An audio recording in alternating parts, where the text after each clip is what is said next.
The search continues tonight for a suspect accused of stabbing a man at the Mississippi State University Student Union. Thanks for joining us tonight. It was just after 5 this evening when a maroon alert went out alerting students and faculty of the reported stabbing. MSU Chief Communications Officer Sid Salter says it appears a work dispute between two people who work in the student union is what led to the stabbing. Both are employed by the university as custodial workers. The victim was taken to OCH to be treated and is in serious but stable condition. MSU police tell us they know the individual they're searching for, who is identified to us as a black male seen leaving the campus in a maroon SUV. The student union will remain closed until 7 o'clock tomorrow morning. University officials say there's no active threat on campus. The owner of a health supply company in Amory is in custody after a multi-agency raid on his business.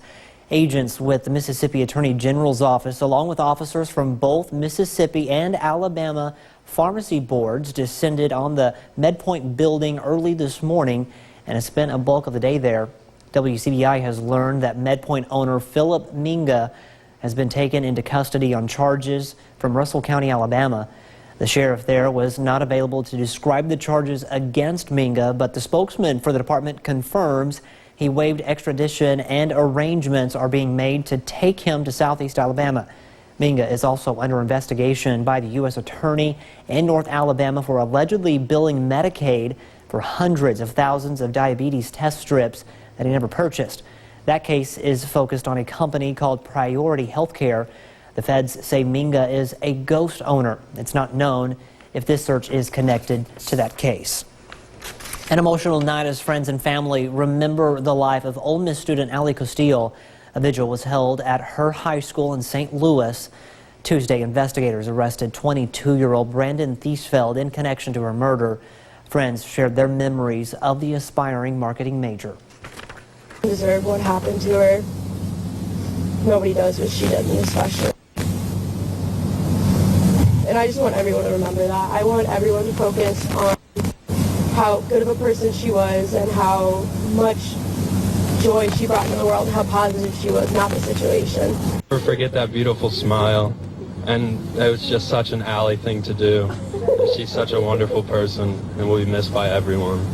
I think it really set in when I was talking about the memories that we had and looked out to see everyone that she impacted. You know, I want to be able to... A public funeral will be held tomorrow in St. Louis. Some good is coming from the national spotlight on the vandalized markers dedicated to the memory of Emmett Till. New signs are being created to replace the damaged markers, and they'll be bulletproof.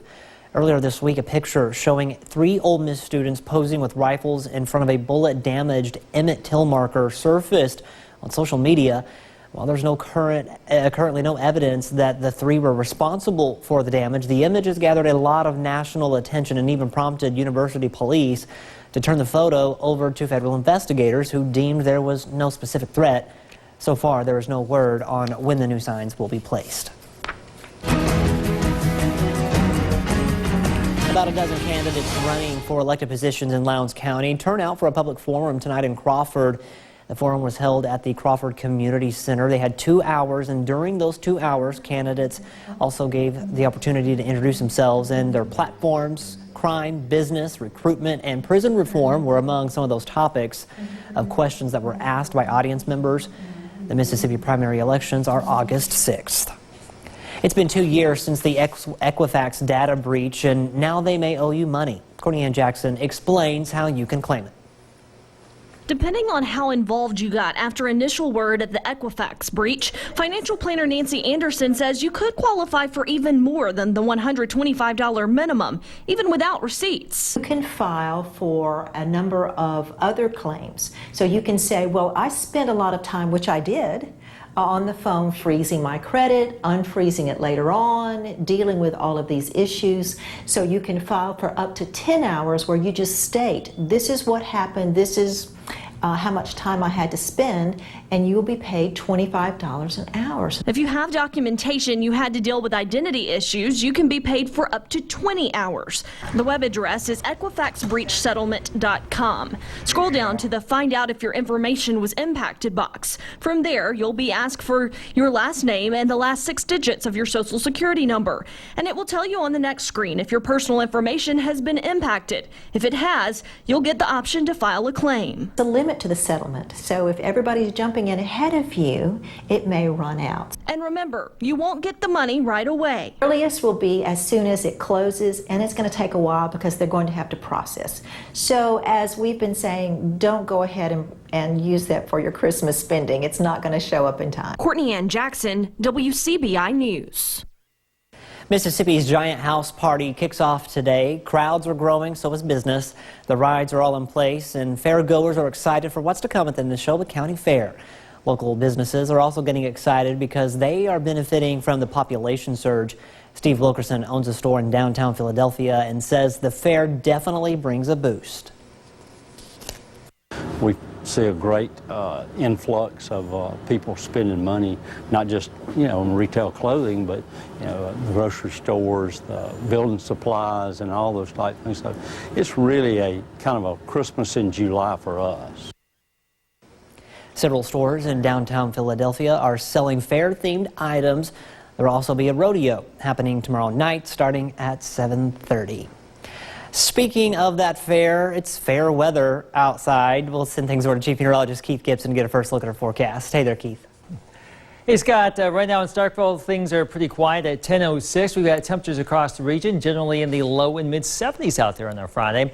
Some wispy clouds out there today and this evening. We had a pretty nice sunset. And you may have noticed some of these fall streaks in the sky today. This evening. That's just precipitation falling from the clouds, the atmosphere below it relatively dry, so all of that was evaporating. Pretty neat to see on our Friday evening. As I mentioned, we are in the 70s. Lows tonight should be down into the 60s. Your Saturday, can you believe it, the weekend is here. Upper 80s, low 90s, partly cloudy, very similar to what we had today. I'm back with your full 7-day forecast in just a few minutes. It was once just a concept. Now construction on the Partnership School in Starkville is getting closer to completion.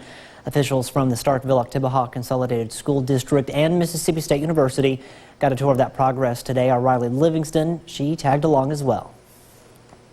The dream is becoming a reality.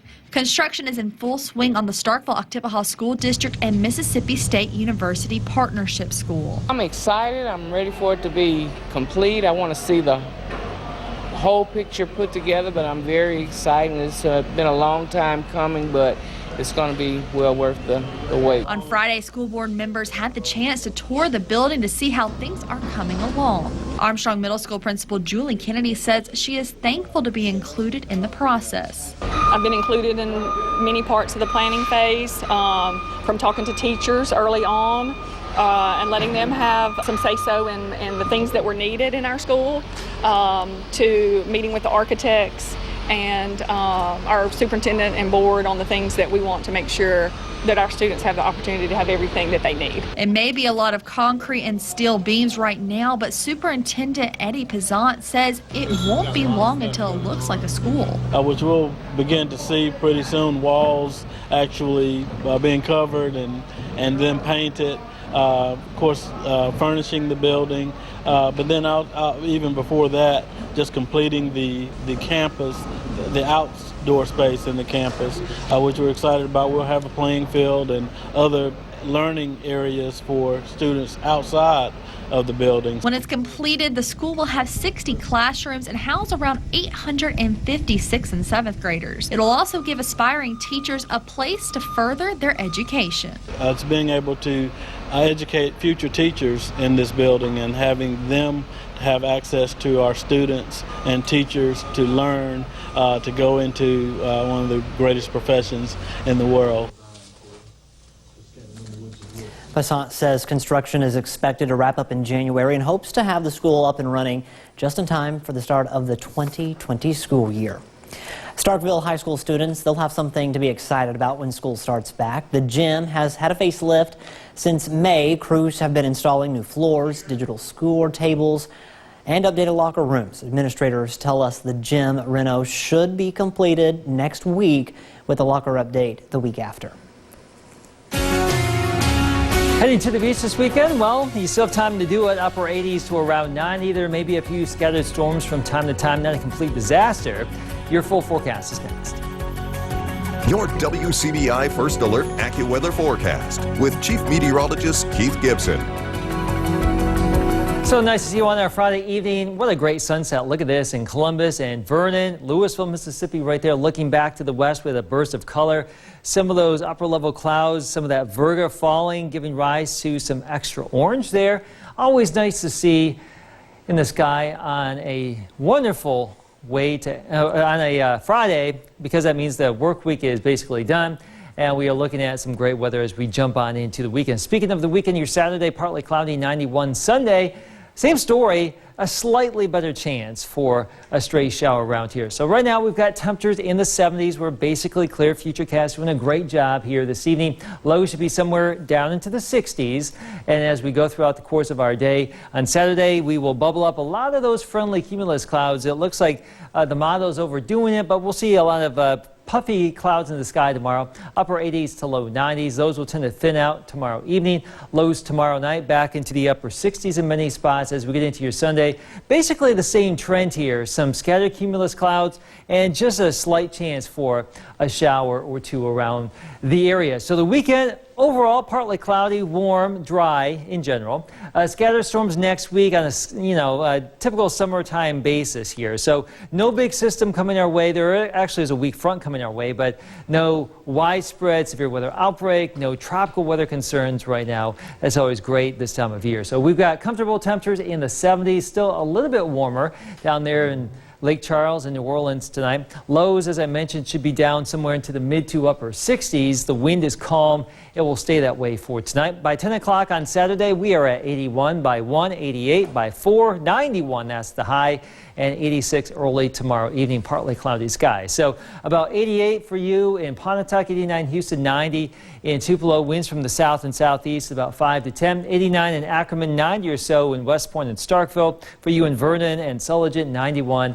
And that chance of rain basically 0 on our Saturday. Again, can't rule out a stray shower, but don't cancel any weekend plans here Saturday or Sunday.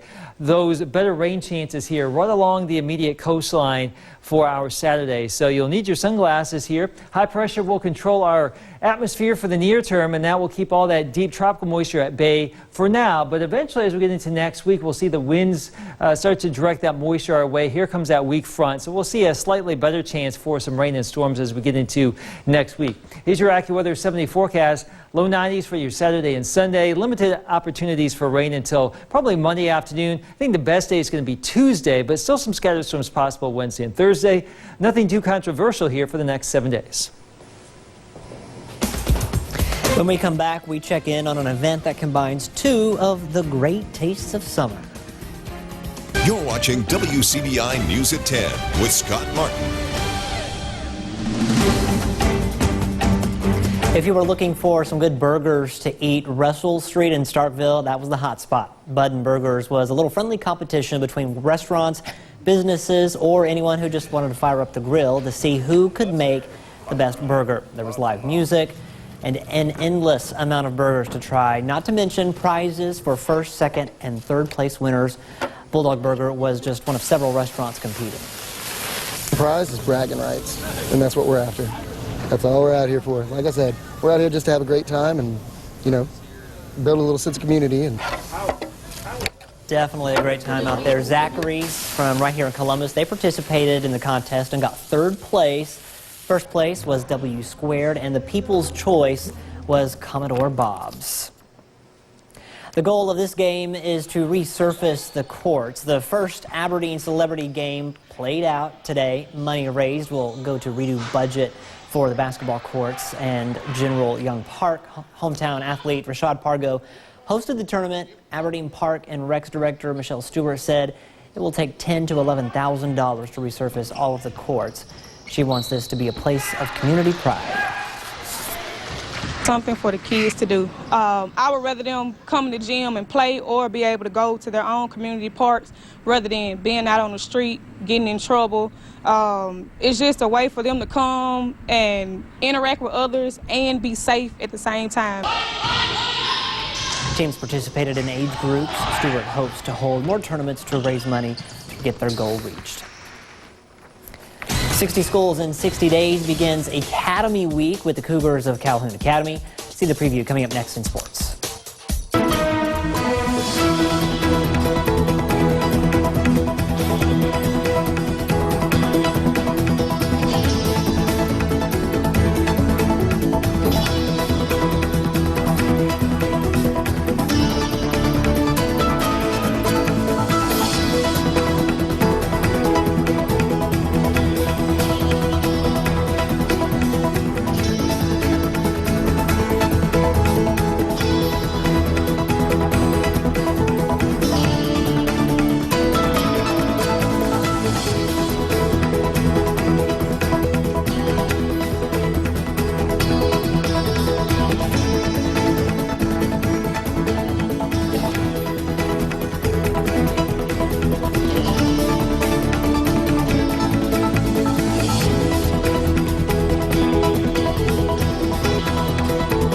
WCBI Sports with Courtney Robb.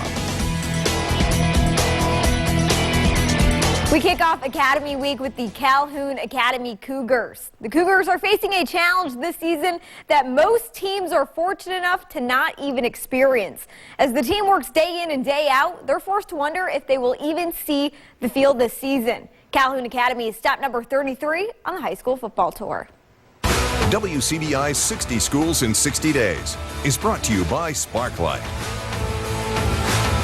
This year, I'm just hoping that we can play, just play. It's not every day a football team goes into the season unsure if they will play, but that's the situation at hand for Calhoun Academy. The Cougars currently don't have enough players for a team. Right now, we've got 7 people out, and we're still beating the bushes trying to find some more kids to play. I knew we were going to be low on numbers, but I figured we'd pick up some more people, but it just hasn't happened. The prospect of not having a season is taking its toll on everyone. I won't be here. If we don't get enough, there's no need of me, being around, because there won't be any need for a coach, a football coach. You don't have a team. So I'll probably sit out a while. I've played football since 3rd grade, and I guess it'll be different with that one year, especially my senior year, not being able to play it ever again. It's kind of sad, but I guess it's just going to be rough trying to piece everything together. And it's not looking good right now, but maybe we'll get a couple more guys before the season starts. The players have done everything in their control to get more guys as they continue preparing for the season. While we're hanging out and stuff, we'll ask other people if we see them. We ask people on social media and everything. That's about it. I've asked multiple people, like on Snapchat, put people in the group chat, ask them. A few people posting on Facebook. Ultimately, the Cougars understand that this is simply the hand they've been dealt. My heart and soul is in this place. I love it, and I love the kids. But, sometimes things happen that you can't control, and this is one of those times, and you just have to do what you got to do. I'd be happy. It'd be fun one last year, go out, try to win a few games, see how we go from there, try to make the playoffs, make a run. Reporting on the high school football tour in Calhoun City, Chris Bolton, WCBI Sports. 60 Schools in 60 Days with Calhoun Academy was brought to you by Calhoun Banking Center. It's NFL training camp season, normally an exciting time, and not much can diminish that, besides a typical nightmare, which is player injuries. Former Ole Miss wide receiver and current Tennessee Titan A.J. Brown left practice after slipping during an early drill. Brown reportedly was taken to the locker room and did not return for the remainder of practice. In the post-practice press conference, Titans head coach Mike Vrabel saying that as of right now, there's not a whole lot of concern. In 13 weeks, you can go and watch Mississippi State women's basketball ball out at the Humphrey Coliseum. The Bulldogs finalized their non-conference schedule. The slate kicks off with a 4-game homestand. The first matchup against the school down south, Southern Miss. In case you can't wait that long, they also have an exhibition game against Lubbock Christian on November 4th.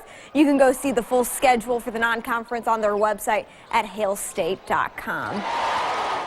Former Diamond Dog infielder and assistant coach Will Coggin is rejoining the SEC, but not in the West. Coggin joins the Kentucky Wildcats baseball staff as an assistant coach and recruiting coordinator. Coggin left Mississippi State at the end of the 2017 season, shortly after the Bulldogs were eliminated by LSU in the Super Regional. The last time that the two teams met was back in 2018.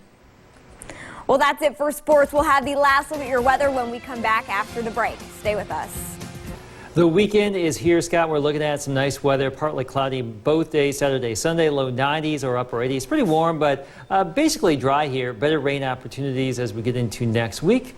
There you go. You know, it's a perfect weekend to fire up the grill if you want to grill some burgers. I got a little craving for burgers now. How was that? It was really good. It was really good. Got to try Zachary's and Bulldog burgers. That's all we had time to try, but they were good. Burger time. Yeah, indeed. All right, have a good weekend, everyone. We'll see you Monday.